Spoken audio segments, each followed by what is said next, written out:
আজকে ডিএফও সাহেব উনি বলছেন আমার সরকারি নির্দেশ উপর মহলের নির্দেশ। এত বড় মিথ্যা, এত বড় টুপি পড়ানো চক্রান্ত আদিবাসীরা আজ মেনে নেব? সম্ভব না। উপযুক্ত শিক্ষা যারা যে সমস্ত আধিকারিক নিজেরাকে মনে করছেন বিরাট একটা কৃতিত্ব সরকারের কাছে দেখাবো, তারা ভুল করছেন। আমরা শেষ কথা যেটা বলে এসেছি সেটা হচ্ছে, যদি ঠুরগা পাম্প স্টোরি প্রজেক্টের নামে আপনারা গাছ কাটা শুরু করে দেন, আবার টেন্ডার করেন, তাহলে আমাদের আন্দোলন কিন্তু অন্যরকম হবে আর কি। সেদিন এই আন্দোলনটা আমরা আজকে গণতান্ত্রিক পদ্ধতিতে আপনার কাছে জবাব চাইতে এসেছি। আপনি আমাদেরকে কোর্ট দেখাচ্ছেন, কোর্ট আমরা জানি কোর্টে কী হয় সেটাও আমরা জানি।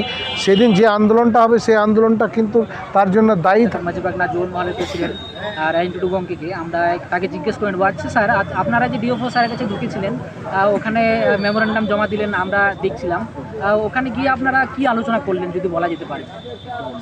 আমাদের নির্ধারিত কর্মসূচি অনুযায়ী আমরা যে ডিএফওকে মেমোরেন্ডামটা দিয়েছি। আমাদের যে 3টা বিষয়ে দাবি ছিল।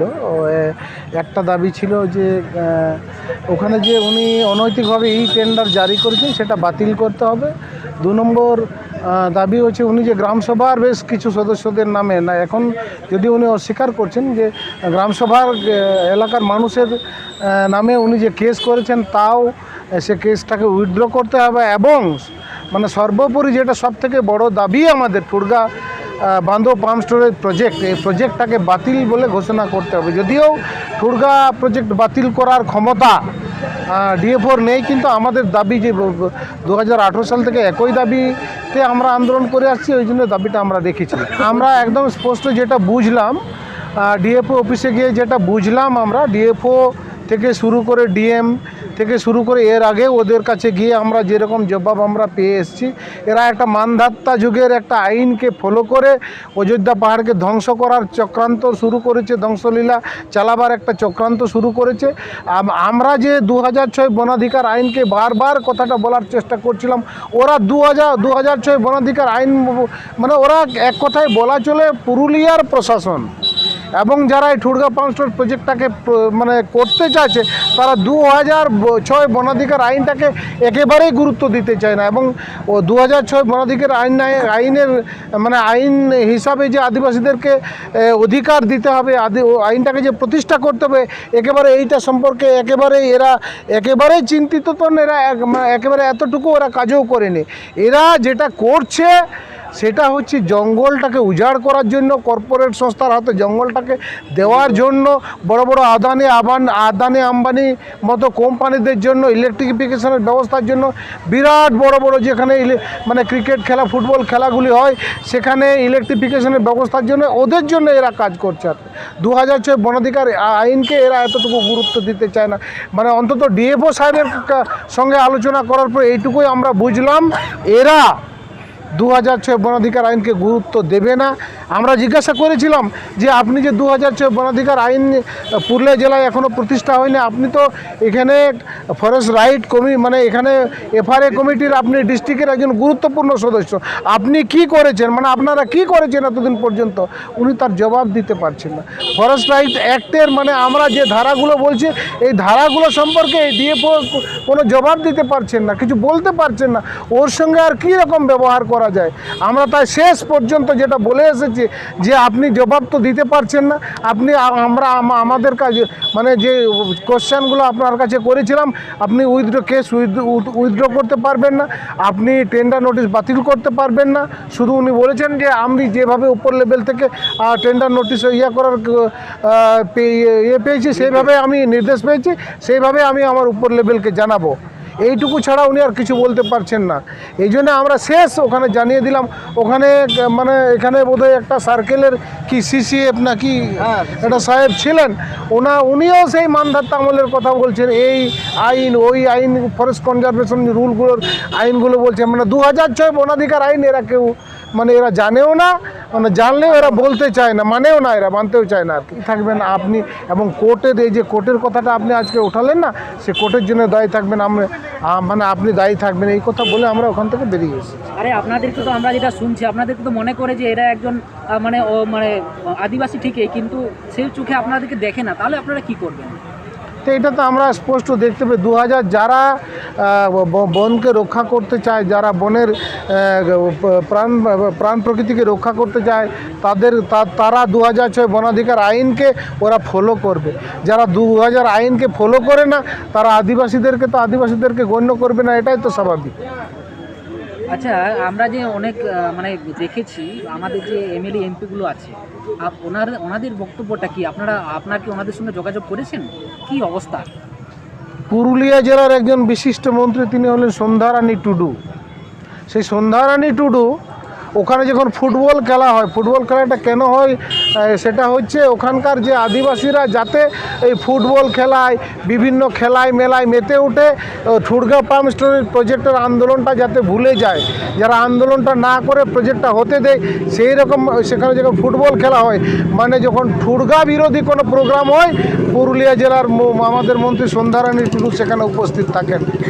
আর বাকি এমএলএদের কথা, তারা তো ঠুরগা প্রজেক্টের কথাই জানে না, তারা 2006 বনাধিকার আইনে বোঝে না তারা। আর এখানে শুধু পুরুলিয়ার এমএলএ কেন, আমার গোটা পশ্চিমবাংলার কোনো এমএলএ মানে এই 2006 বনাধিকারকে আইন প্রতিষ্ঠা করার মানে সদিচ্ছা কোনো এমএলএর নেই, কোনো এমএলএ নেই, কোনো এমপি নেই, কোনো আদিবাসী এমএলএ এমপির নেই। এটা আমি হলফ করে বলতে পারি।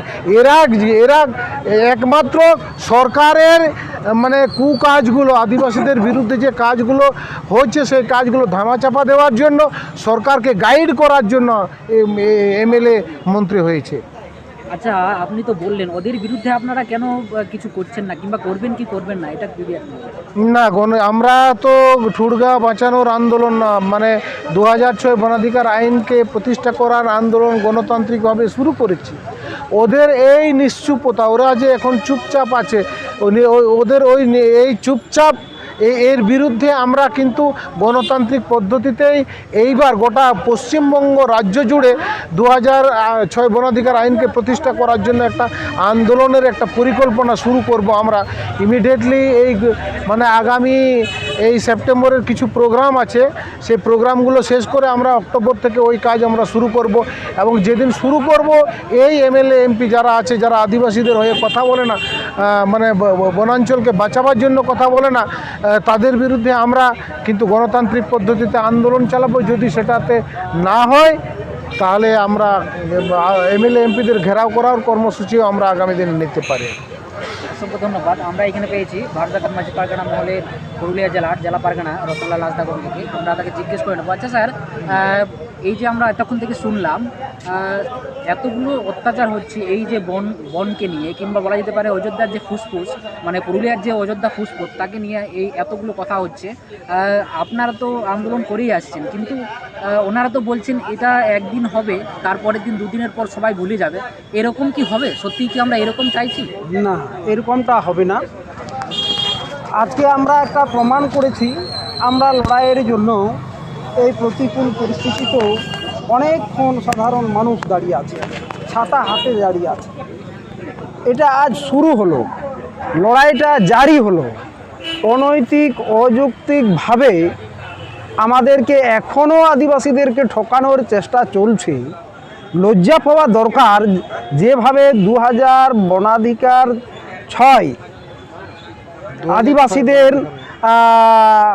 2006 বনাধিকার যে আইন, সেই মোতাবেক সেখানকার মানুষজনের অর্ধেকের বেশি সহমত পাওয়া গেলে সেখানে সম্ভব।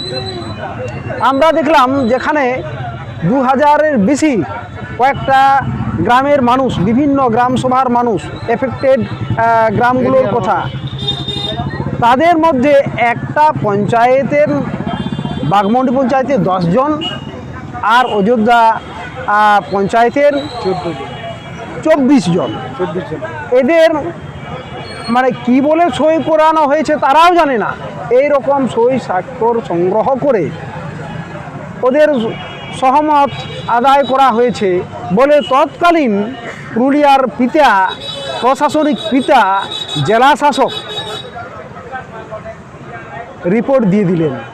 এটার ভিত্তিতে পরিবেশ মন্ত্রক যেখান থেকে অনুমোদন পাওয়ার কথা সে সমস্ত জায়গায় অনুমতি পেয়ে গেলেন। এবং সেই তথ্যের ভিত্তিতেই এই বার্তা আমরা আজ দিতে চাই আপনাদের সোশ্যাল মিডিয়ার মাধ্যমে। আমরা 29 তারিখে এখানকার মুখ্যমন্ত্রী মাননীয়া মমতা ব্যানার্জি মহাশয়া এবং রাজ্যের রাজ্যপালকে আমার গণতান্ত্রিক প্রক্রিয়ায় যেভাবে করার আমরা শেষ বলবো। যদি শুনেন ভালো, না শুনেন কেমন করে আদিবাসীরা লড়াইয়ের রক্ত আদিবাসীদের বইছে, এইটুকুই আমি বলতে পারি। আমরা অযোধ্যা প্রাণ প্রকৃতির সংস্কৃতির আদিবাসীদের সাঁওতালদের বিশেষ করে ঐতিহ্যবাহী একটা পীঠস্থান, এটাকে আমরা রক্ষা করব। অসংখ্য ধন্যবাদ। জয়।